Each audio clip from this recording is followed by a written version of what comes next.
Richard Rapport berhasil lolos ke semifinal FIDE Grand Prix seusai menaklukkan Radoslav Wojtaszek dan nantinya akan berhadapan dengan Hikaru Nakamura. Kemenangan Rapport didapat dalam pertarungan ending benteng di langkah 46. Game terjadi dalam tema pembukaan Pirc Defense, tetapi setelah keduanya mengembangkan kuda raja dan pion C4 serta G6, G3, Rapport melakukan fianchetto memasuki King's Indian. Gajah G2, keduanya rokade, pion C6, kuda C3, menteri B6, menekan pion mencegah pengembangan gajah. H3, menteri A6, serangan pada pion, B3 dan B5, kuda D2, pion makan pion, kuda makan, gajah fianchetto. Gajah B2, kuda D7, pion E4, dan benteng D8. Setelah menteri C2, pion D5. Kuda menghindar, tapi pion makan pion, kuda makan, dan pertukaran kuda, gajah makan, diikuti benteng C8. Benteng D1, pion C5. Gajah ditukar, menteri makan, lalu kuda makan kuda, benteng makan, dan benteng C1. Richard Rapport menaruh menteri di petak F3, dan setelah gajah A1, pion H5. Wojtaszek memutuskan mengadu menteri, menteri makan menteri, benteng makan, dan pion H4. Pion makan pion merusak formasi pion sayap raja.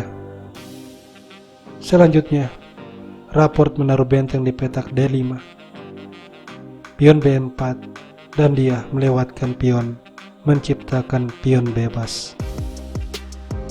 Benteng A3, gajah makan pion, gajah makan, dan benteng makan.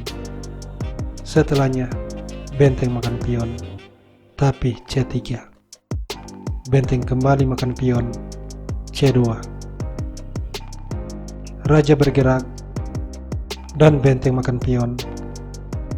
Raja kembali bergerak, benteng makan pion. Benteng mundur mempertahankan pion, tapi benteng A4 serangan pada pion yang lain. A3, raja G7.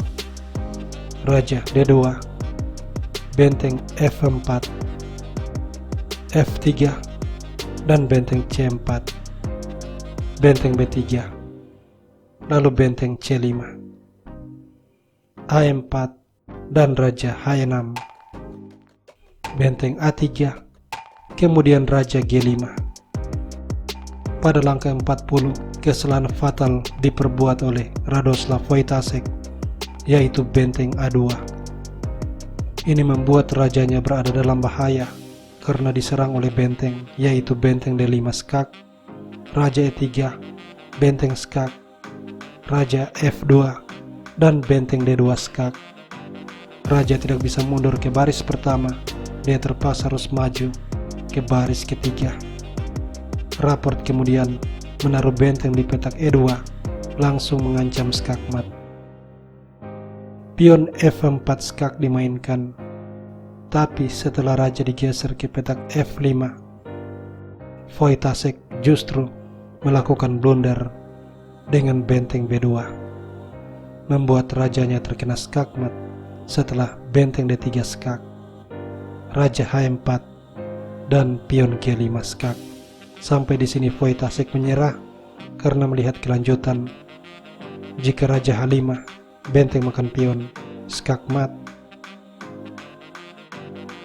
Atau jika pion makan pion, benteng skak, raja mundur, dan benteng makan pion, lagi-lagi skakmat.